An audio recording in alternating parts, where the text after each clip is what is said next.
Hey guys, how are you doing? I greet you to another Elder Scrolls Legends deck guide. And today I have a very fun deck for you, a warrior mid-range deck that is making heavily use of the new keyword Rally. Rally was introduced with the latest expansion Houses of Morrowind, and that means that when this unit is attacking, you don't need to attack the face, probably you can also attack another creature.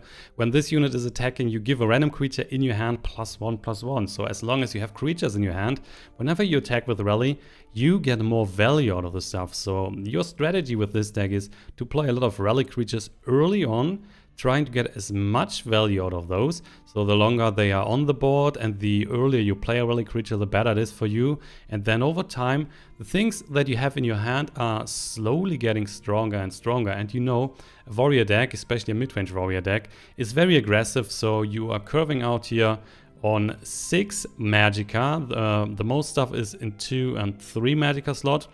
So you're going really very fast into the face. And you're trying with your rally effects, you're trying to hit normally, especially the charge unit that you have in Warrior. So that is the Battlerage Orc, that is the new rally charge unit, Ald'Ruhn Arms Master, a very cool card, and also the Underworld Vigilante. So if you are buffing those creatures, then you have not only 4 from the hand, but you have maybe 5, 6, 7, 8 attack from the hand, which is really powerful and helps you a lot to close the game. The rest of the deck is kind of similar to the normal mid-range warriors that you still see on the ladder that are still strong even without adding any new cards into the deck, which is very funny, I think.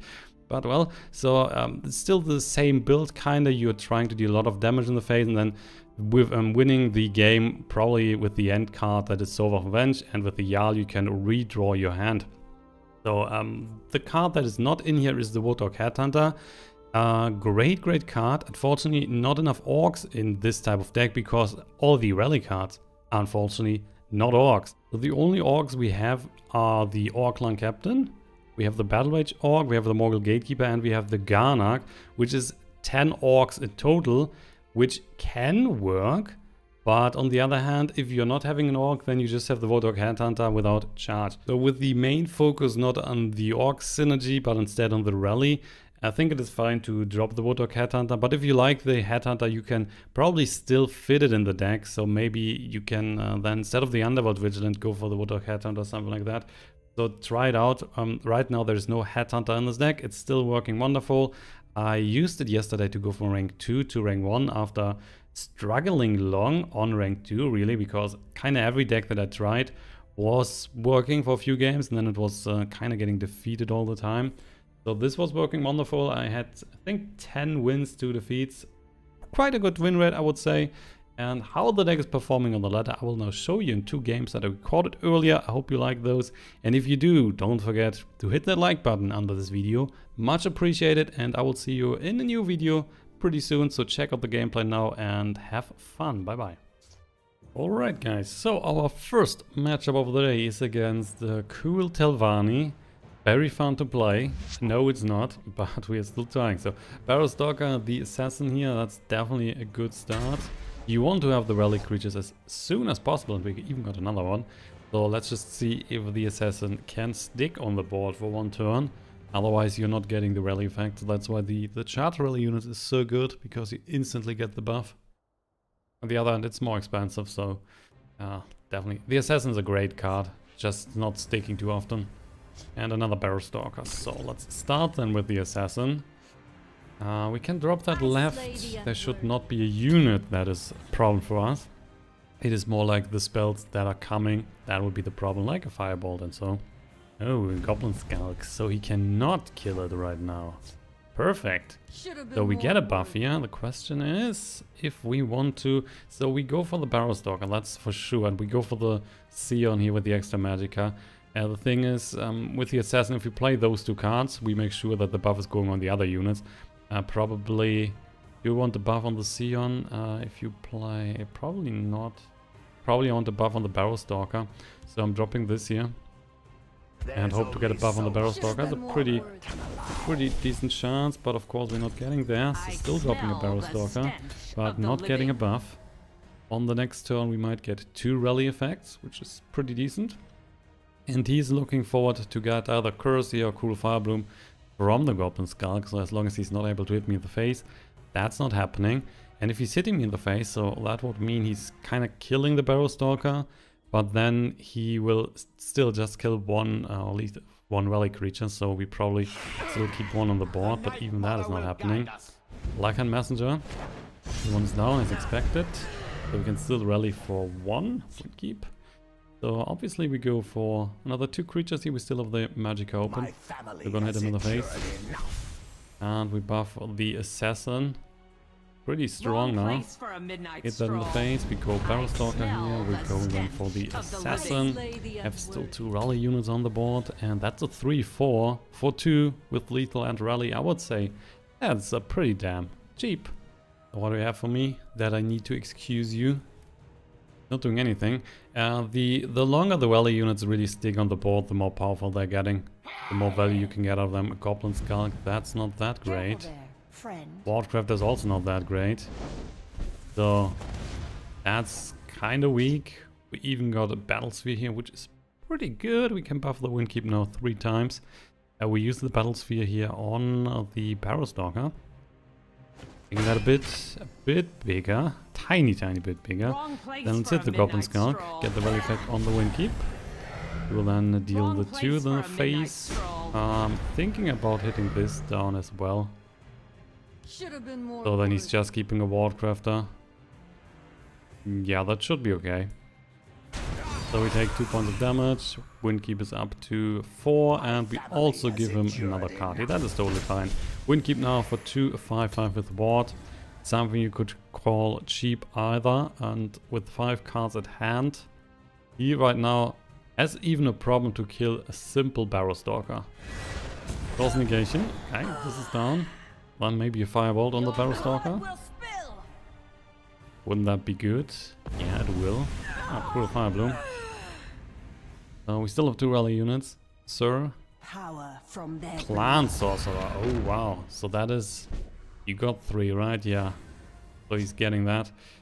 So how about we kind of could just crush this. And so the question is, will he get the effect again next turn? It's not very likely. So how about we drop the Windkeep here as a 5-5, maybe even drop it on the right, and then we get the double buff here on the Underworld, which is then a pretty powerful charge unit. So I like that. Yeah, let's do it. Wrong place for a midnight. So you could have used the Underworld to crush this, but I think it is not super likely that he's killing another 3 units on the next turn. So we should be safe, in the worst case we can just kill that next turn. And of course, 6 charge is pretty damn good. Plus we can buff that even further if we use the double rally here again. And then we kind of have 8 to charge in the face. Yeah, a pretty good one. Pretty good one. So I'm gonna hit you. I will give you another card. We are buffing the Sower and wants the Underworld, alright. Gonna hit this. And so you would kill the Barrow Stalker. I'm not using the Underworld right now for trade. We drop just the Sower of Revenge on the right. That should be okay. This card is, by the way, hell strong. So he can draw cards if there's a blue one on the board, plus he can summon the Risens. And that's really denying a lot of damage. The Ice Storm, yay! So you take 5, we still have 5 on the board, and we have the Underworld, which is kind of like nearly enough to kill him. With that hand, Cultist. Kind of want to keep the Underworld, we're just dropping the Withered hand Cultist. That's, I think, a bit stronger, so every action's now again costing 2 more. So Lightning Bolt would be like 6. Expensive. Gives us a decent chance that we still find 3 in the face, so we kind of just need either Withered Hand Cultist for an attack or the Windkeep here. Both would be fine. So it looks like our friend of the Telvanni house is unsure what to do. The turn timer is nearly running out, and he still hasn't done a single play. With a lot of cards at hand, there's the super expensive Ice Storm, but like I said earlier, we just need the 3 in the face, and then with the Underworld for 7, that will be enough. So winning the first game against Telvanni.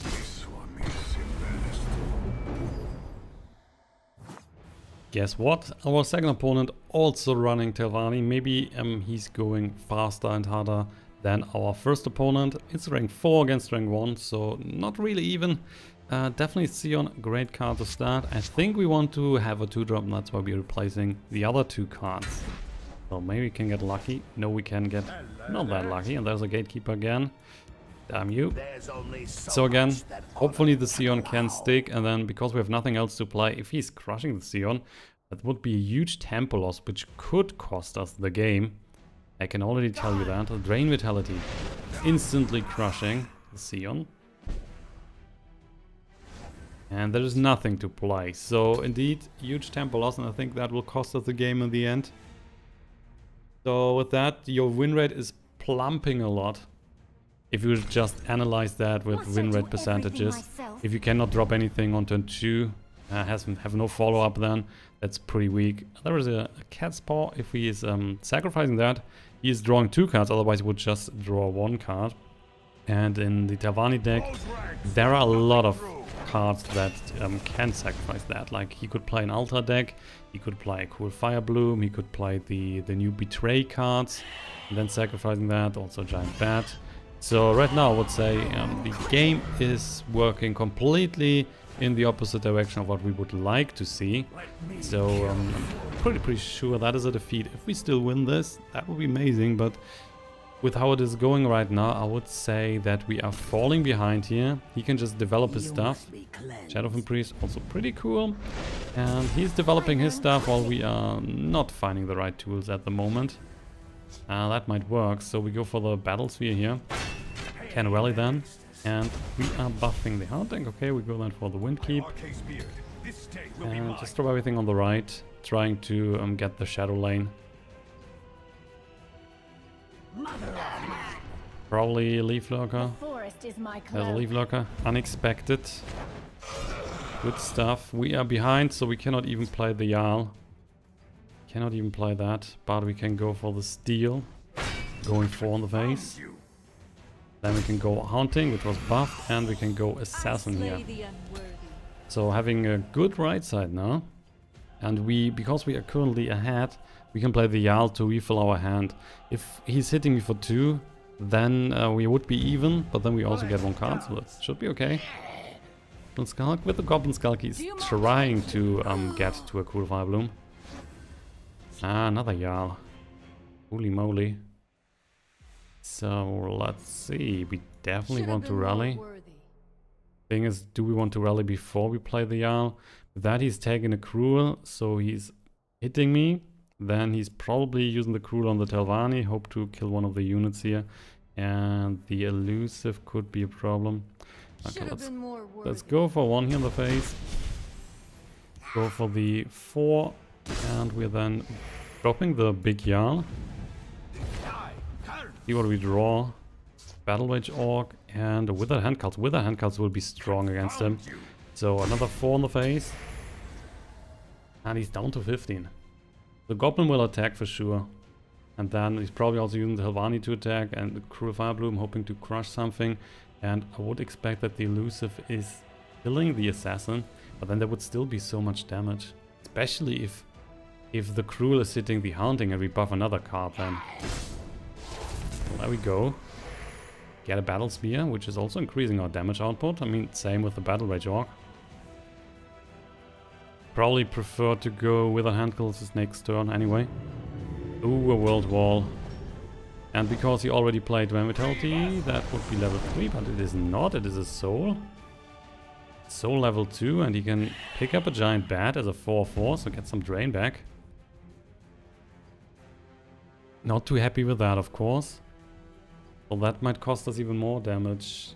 So then you can probably kill everything besides 1 unit, and because there is still the wall on the board, we cannot even deal damage in the face. There we go. And why would you have played this first and not used that on the Cat's Paw and killed this? Mistakes were made. I don't know why I would do this. That was not good. If he has another Cruel in hand, then yeah, maybe. Then it could make sense. But if there's nothing else, he's kinda giving us 2 creatures here. That would have been a mistake. Oh yeah, it is. So thank you, I think. That's really pretty nice of you. And now we can do a lot of things. A lot of things. So we have Orc Clan Captain, Withered Hand Cultist. I'm thinking about just crushing everything. Really just crushing everything, even the Catspaw. So not leaving him any unit on the board. He will play Ice Storms. So the Ice Storm would cost 8 then. Would cost 8. Can go Orc Clan Captain. Prove our damage output, but it's not really that useful if we want to kill everything. You know what? Do that. Let's go Battlerage Orc. Go for that. Now we're going Orc Clan Captain. We go with that Hand Cultist. And we go for the Battlesphere. Should have been more worthy. So we're gonna crush this as well. So if he's then interested in going into an Ice Storm, he's not killing anything besides the Orc Clan Captain. Greybat Mentor. Getting another shout. It could be a Drain Vitality. Level 3 then, I think. Wait, is it still level 2? Okay, it doesn't matter. The Soul, with that he could get a Giant Bat back, which is then 7/7, but there is already a concede. Fast and Furious, our board is so overwhelmingly strong that he had no chance.